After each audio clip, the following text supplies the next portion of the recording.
ثم لما كان مبنى علم الكلام على الاستدلال بوجود المحدثات على وجود الصانع وتوحيده وصفاته وأفعاله ثم الانتقال منها إلى سائر السمعيات ناسب تصدير الكتاب بالتنبيه على وجود ما يشاهد من الأعيان والأعراض وتحقيق العلم بها ليتوصل بذلك إلى معرفة ما هو المقصود الأهم. فقال قال أهل الحق حقائق الأشياء ثابتة والعلم بها متحقق خلافا للسفسطائية. بچوں، متن کی عبارت ہے قال اہل الحق حقائق الاشیاء ثابتۃ والعلم بها متحقق خلافا للسفسطائیۃ. یہ متن کی عبارت ہے. اس متن کی عبارت میں ماتن نے یہ کہا کہ اہل سنت والجماعت کا یہ کہنا ہے کہ دنیا میں اشیاء ثابت اور موجود ہیں اور ان اشیاء کے ثابت اور موجود ہونے کا دنیا کو علم بھی ہے. سفسطائیہ ایک فرقہ ہے، اس کا اس میں اختلاف ہے. اس فرقے کا یہ کہنا ہے کہ نہ دنیا میں اشیاء ثابت اور موجود ہیں، نہ ان اشیاء کے ثابت اور موجود ہونے کا علم کسی کو ہے. یہ ماتن نے یہ کہا ہے. ماتن کی یہ کتاب علم کلام میں لکھی گئی ہے، اور علم کلام میں مقصود بالذات مسائل اور مباحث اللہ تعالیٰ کی ذات، اللہ تعالیٰ کی صفات، اللہ تعالیٰ کی توحید اور اللہ تعالیٰ کے افعال. علم کلام میں یہی مباحث اور یہی مسائل مقصود بالذات ہیں. کیا ہیں؟ اللہ تعالیٰ کی ذات، اللہ تعالیٰ کی توحید، اللہ تعالیٰ کی صفات، اللہ تعالیٰ کے افعال. علم کلام میں مقصود بالذات مسائل اور مباحث یہی ہیں. تو عقائد نصفیہ کے مصنف نے اپنی اس کتاب کو اللہ کی ذات و صفات کے بیان سے شروع نہیں کیا، اللہ کے ایک ہونے کے بیان سے شروع نہیں کیا، اللہ کے افعال کے بیان سے شروع نہیں کیا، بلکہ عمر نصفی رحمۃ اللہ علیہ نے اپنی کتاب عقائد نصفیہ کو مقصود بالذات مسائل اور مباحث کے بیان سے شروع کرنے کے بجائے موجودات کے بیان سے شروع کیا. ماتن نے کہا کہ دنیا میں اشیاء موجود اور ثابت ہیں اور ان کے موجود ہونے کا ثابت اور علم بھی ہے. تو علم کلام کے مقصود بالذات مسائل جو کچھ ہیں، مصنف نے اپنی کتاب کا آغاز مقصود بالذات مسائل سے نہیں کیا، بلکہ غیر مقصود بالذات مباحث کے بیان سے کیا. اور غیر مقصود بالذات کیا ہے؟ دنیا میں اشیاء موجود ہیں، ممکن ہیں، حادث ہیں، تو موجودات اور مخلوقات کے بیان سے اور ان موجودات و مخلوقات کے علم ہونے کے بیان سے، ان موجودات و مخلوقات کے حادث ہونے کے بیان سے انہوں نے اپنی کتاب کا آغاز کیا. ایسا کیوں کیا؟ یہ ہے سوال. یہ ہے سوال. اس کا جواب شارح رحمۃ اللہ علیہ نے دیا ہے، اور یہ جواب متن کی عبارت سے پہلے ہے.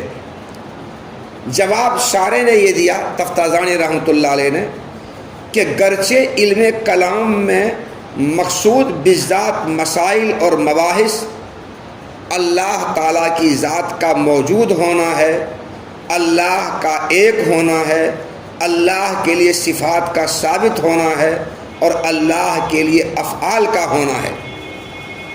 بے شک علم کلام میں مقصود بالذات مسائل یہی ہیں، لیکن چونکہ ان مسائل پر اور ان مباحث پر جو دلائل قائم کیے جاتے ہیں، ان دلائل کی بنیاد مخلوقات اور محدثات کے وجود پر، ان مخلوقات اور محدثات کا علم ہونے پر، ان مخلوقات اور موجودات کے حادث ہونے پر ان دلائل کی بنیاد ہے۔ اس لیے جب تک ہم مخلوقات اور محدثات کو نہیں جانیں گے، ان کا علم ہونے کو نہیں جانیں گے، ان کے حادث ہونے کو نہیں جانیں گے، تب تک ہم نہ اللہ کی ذات کو پہچان سکتے ہیں، نہ اللہ کے ایک ہونے کو جان سکتے ہیں، نہ اللہ کے لیے صفات ہونے کو جان سکتے ہیں، نہ اللہ کے لیے افعال ہونے کو جان سکتے ہیں۔ ہم ان میں سے کسی کو نہیں جان سکتے ہیں۔ تو چونکہ علم کلام کے جو مباحث اور مسائل ہیں، ان پر جو دلائل دیے گئے ہیں، ان دلائل کی بنیاد موجودات اور مخلوقات کے وجود پر ہے، ان کے حادث ہونے پر ہے، اور ان کے وجود کے علم ہونے پر ہے۔ اس لیے ماتر رحمۃ اللہ علیہ نے، عمر نصفی رحمۃ اللہ علیہ نے اپنی کتاب کے آغاز میں سب سے پہلے ان مباحث اور ان موضوعات کو بیان کیا جن موضوعات اور مباحث کے جاننے پر مقصود بالذات مسائل اور مباحث کا جاننا موقوف ہے۔ اس لیے شروع میں عمر نصفی رحمۃ اللہ نے اپنی کتاب کا آغاز ان موجودات اور ان مخلوقات کے بیان سے کیا جو موجودات و مخلوقات دنیا میں ثابت اور موجود ہیں، اور وہ حادث ہیں، اور ان کے موجود ہونے کا علم بھی ہے۔ یہ جواب دیا۔ اتنا سا جواب سمجھ میں آیا؟ سوال سمجھ میں آیا؟ ترجمہ دیکھیے آپ۔ ثم لما كان مبنى علم الكلام الاستدلال بوجود المحدثات على وجود الصانع والتوحید وصفات وافعاله، پھر جب کہ علم کلام کی بنیاد مخلوقات کے وجود سے صانع کے وجود پر، اور صانع کے توحید پر، اور صانع کے صفات پر، اور صانع کے افعال پر استدلال، پھر دیکھو، پھر جب کہ علم کلام کی بنیاد مخلوقات کے وجود سے صانع کے وجود اور اس کی توحید اور اس کے صفات، اس کے افعال پر استدلال کرنے پر ہے، پھر ان تمام چیزوں سے دیگر مسائل سمیہ کی طرف منتقل ہونے پر ہے، تو کتاب کو ان آیان و آراز کے وجود پر متنبع کرنے سے شروع کرنا مناسب ہوا جو آیان و آراز مشاہد ہیں، نظر آ رہے ہیں، اور ان آیان و آراز کے علم کے متحقق ہونے کے بیان سے کتاب کو شروع کرنا مناسب ہوا جن آیان و آراز کا علم ہونے کے ذریعے اس اہم چیز کو جاننے کی طرف پہنچا جا سکتا ہے جو علم کلام میں اہم مقصود ہے۔ علم کلام میں اہم مقصود کیا ہے؟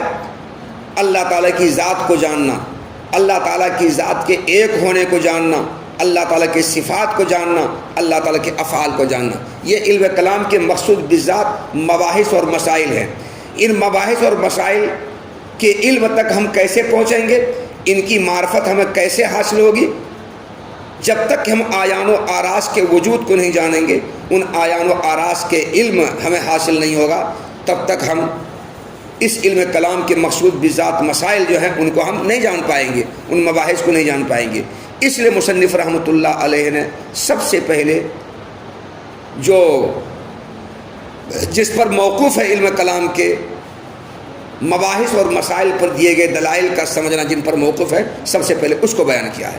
ایک بار ترجمہ پھر دیکھیے آپ۔ پھر جبکہ علم کلام کی بنیاد مخلوقات کے وجود سے صانع کے وجود پر، اور صانع کے توحید پر، اور صانع کے صفات پر، اور صانع کے افعال پر استدلال کرنے پر ہے، پھر ان مسائل سے دیگر مسائل سمیہ کی طرف منتقل ہونے پر ہے، تو کتاب کو ان آیان و آراز کے وجود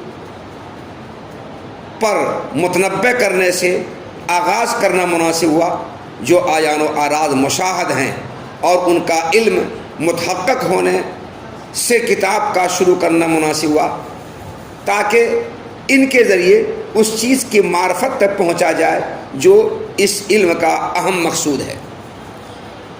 چنانچہ ماتن نے اس کے لیے کہا قال اہل الحق، پہلا قال کا فاعل تفتازانی رحمۃ اللہ علیہ ہے، دوسرے قال کا فاعل عمر نصفی رحمۃ اللہ علیہ ہے۔ عمر نصفی رحمۃ اللہ نے کیا کہا؟ اہل الحق، انہوں نے عمر نصفی رحمۃ اللہ نے کہا کہ اہل حق نے یہ کہا، کیا کہا؟ کہ اشیاء دنیا میں ثابت اور موجود ہیں اور ان کے ثابت اور موجود ہونے کا ہمیں علم بھی ہے۔ فقال، تو ماتن نے کہا، شارح کہتے ہیں ماتن نے کہا، ماتن نے کیا کہا؟ کہ اہل حق نے یہ کہا ہے، کیا کہا اہل حق نے؟ کہ دنیا میں اشیاء ثابت اور موجود ہیں اور ان کے ثابت اور موجود ہونے کا علم بھی ہے۔ قال اہل الحق، اہل حق سے مراد کون ہیں؟ سمجھے اس بات کو، اہل حق سے مراد اہل سنت والجماعت ہیں۔ اہل سنت والجماعت کو اہل حق کیوں کہا گیا؟ اہل سنت والجماعت کو اہل حق اس وجہ سے کہا گیا کہ حق اللہ تعالیٰ کا نام ہے۔ اہل سنت والجماعت کو اہل حق اس وجہ سے کہا گیا کہ یہ لوگ اللہ تعالیٰ کے وجود کو تسلیم کرتے ہیں۔ اہل سنت والجماعت اللہ کے وجود کو تسلیم کرتے ہیں، مانتے ہیں، اور اللہ کے وجود کا یہ لوگ انکار نہیں کرتے ہیں، گویا اللہ کو فالو کرتے ہیں، ان کو مانتے ہیں۔ اس لیے اہل سنت والجماعت کو کیا کہا گیا؟ اہل حق۔ اور اہل سنت والجماعت کو اہل حق کہنے کی ایک وجہ یہ بھی ہے کہ حق کے معنی آتا ہے حزم و احتیاط کے۔ چونکہ اہل سنت والجماعت ظاہر سنت نے جن باتوں کو بیان کیا ہے اور جن باتوں پر صحابہ کرام عمل پیرا رہے ہیں، اہل سنت والجماعت ان باتوں پر چلتے ہیں اور کسی عقلی دلیل کی بنیاد پر ان باتوں سے انحراف نہیں کرتے ہیں، بھاگتے نہیں ہیں۔ اور احتیاط کا تقاضا بھی یہی ہے کہ ظاہر سنت نے، حدیث کے ظاہر الفاظ نے جن باتوں کو بیان کیا ہے اور جن باتوں پر صحابہ کرام کی جماعت عمل کرتی رہی ہے، ان باتوں پر چلا جائے۔ احتیاط کا تقاضا بھی یہی ہے۔ گویا اہل حق ان باتوں پر چلنے کی پابندی کرتے ہیں، حفاظت کرتے ہیں، اور احتیاط کا تقاضا بھی یہی ہے۔ اس لیے اہل حق اہل سنت والجماعت کہلاتے ہیں، یعنی اہل احتیاط کہلاتے، اہل حزم کہلاتے ہیں۔ تو اہل سنت والجماعت کو اہل سنت والجماعت کہنے کی یہ دو وجہ ہوئی۔ اہل حق کو جو اہل سنت والجماعت کہا جاتا ہے، اس کی دو وجہ ہوئی۔ پہلی وجہ کیا ہے؟ حق کے معنی آتا ہے اللہ تعالیٰ۔ چونکہ اللہ تعالیٰ کے وجود کی یہ تسلیم کرتے ہیں، مانتے ہیں، ان کو فالو کرتے ہیں، اس لیے اہل حق کو اہل سنت والجماعت کہا گیا۔ دوسری وجہ حق کے بناتا ہے حزم کے، احتیاط کے۔ ظاہر سنت نے جن باتوں کو بیان کیا ہے اور جن باتوں پر صحابہ کرام عمل پیرا رہے ہیں، کسی دلیل عقلی کی بنیاد پر اہل سنت والجماعت ان باتوں سے انحراف نہیں کرتے ہیں، ہٹتے نہیں ہیں، ان باتوں پر چلتے ہیں، اور احتیاط کا تقاضا بھی یہی ہے۔ اس لیے اہل حق اہل سنت والجماعت کہلائے۔ یہ دو وجہ ہوئی اہل حق کو اہل سنت والجماعت کہنے کی۔ آگے وَهُوَ الْحُكْمُ الْمُطَابِقُ لِلْوَاقِعِ، اس عبارت میں حق کا معنی بیان کیا ہے۔ حق کا معنی بیان کیا ہے؟ حق کہتے ہیں کس کو؟ تو سارے تفتازانی رحمۃ اللہ نے یہ فرمایا، حق اس حکم کو کہا جاتا ہے جو واقع کے مطابق ہو۔ اب حکم کس کو کہا جاتا ہے؟ اس کو سمجھیے آپ۔ ایک چیز کی دوسری چیز کی طرف ثبوتی یا سلبی نسبت کرنے کو حکم کہا جاتا ہے۔ پڑھا ہے آپ نے شرح تہذیب میں، ایک چیز کی دوسری چیز کی طرف ثبوتی یا سلبی نسبت کرنے کو حکم کہا جاتا ہے۔ اب یہ حکم اگر واقع کے مطابق ہے تو اس حکم کا واقع کے مطابق ہونے کو کیا کہیں گے؟ حق۔ کیا کہیں گے؟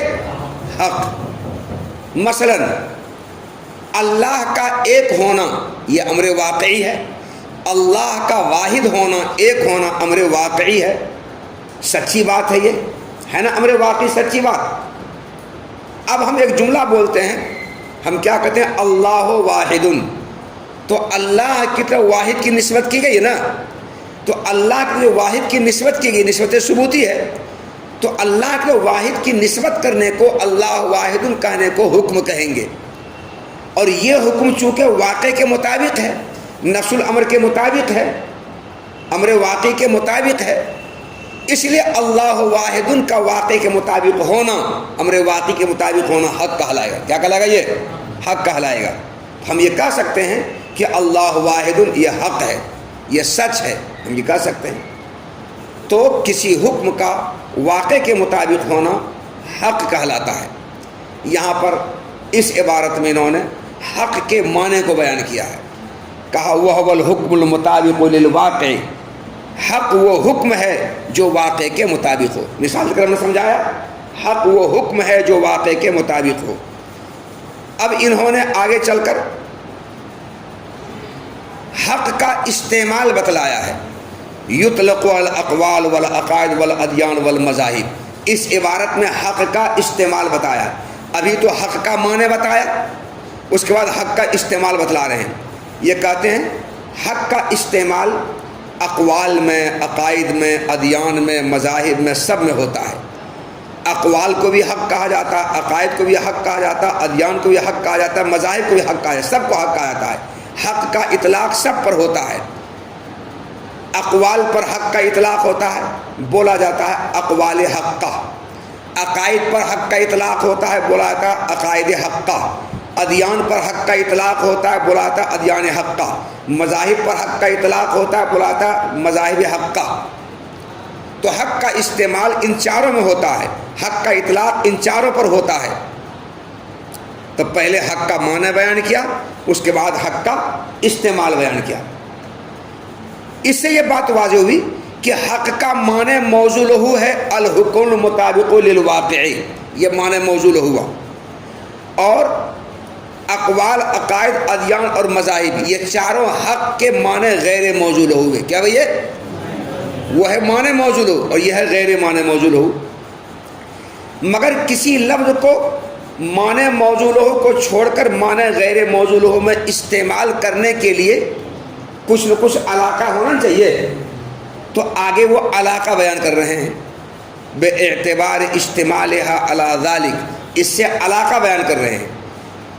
حق کا معنی و الحکم المطابق للواقع، یہ حق کا معنی موضوع لہو ہے، اور اقوال، عقائد، ادیان، مذاہب، یہ حق کا معنی غیر موضوع لہو ہے۔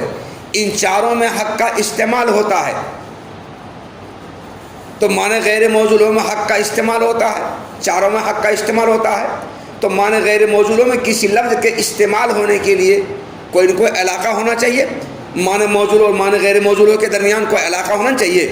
شارح تفتازانی رحمۃ اللہ علیہ بے اعتبار استعمالہا علی ذالک سے اس علاقہ کو بیان کر رہے ہیں۔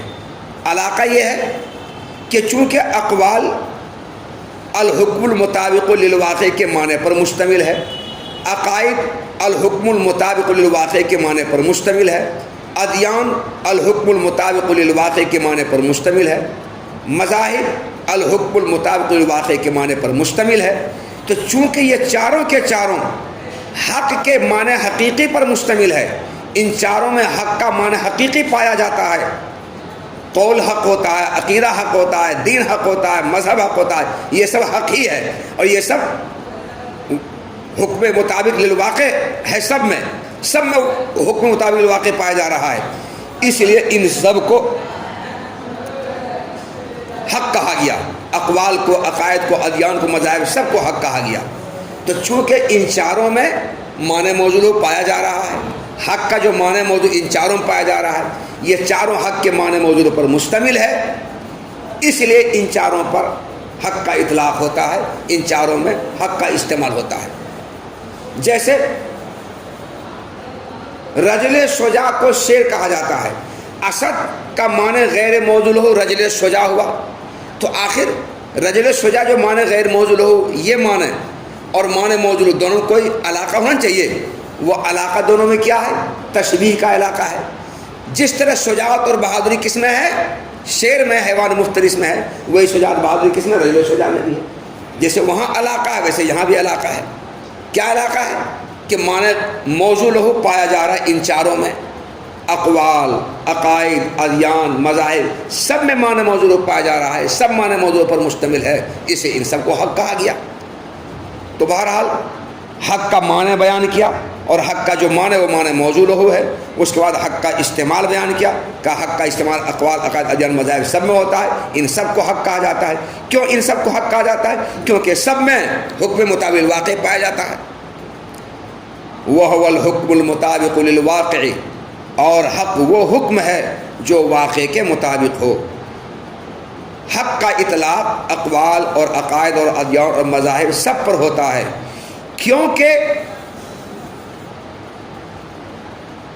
کیونکہ حق کا معنی اس پر مشتمل ہے۔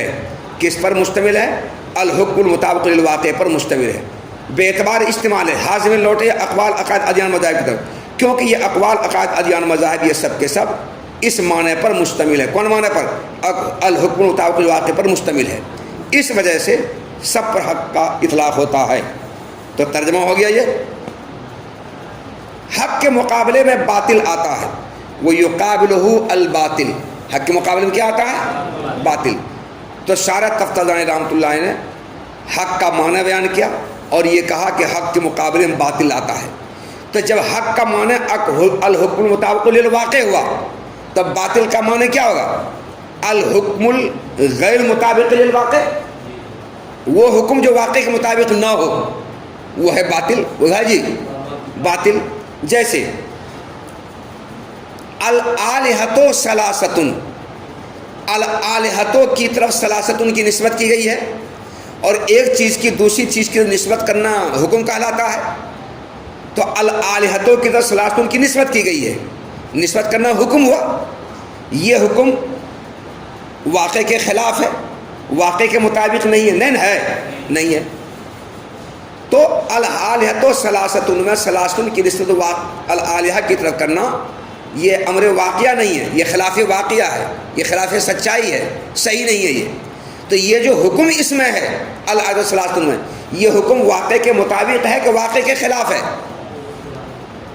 یہ حکم واقع کے مطابق واقع کے خلاف ہے، واقع کے مطابق نہیں، بولو کیا ہے؟ واقع کے خلاف ہے۔ جب واقع کا، اور جو حکم واقع کے خلاف ہو اس حکم کو کیا کہتے ہیں؟ باطل۔ اس لیے الآلہۃ ثلاثۃ میں جو حکم، یہ حکم باطل ہے، غلط ہے، یہ الہ تین نہیں ہے بلکہ ایک ہے۔ وہ یقابلہ الباطل، اور حق کے مقابلے میں باطل آتا ہے۔ تو اتنی سی عبارت میں شارح تفتازانی رحمۃ اللہ علیہ نے حق کا معنی بیان کیا، حق کا استعمال بیان کیا، اور حق کا استعمال جن معنی میں ہوتا ہے ان معنی میں استعمال کی وجہ بیان کی، اور حق کے مقابلے میں جو لفظ استعمال ہوتا ہے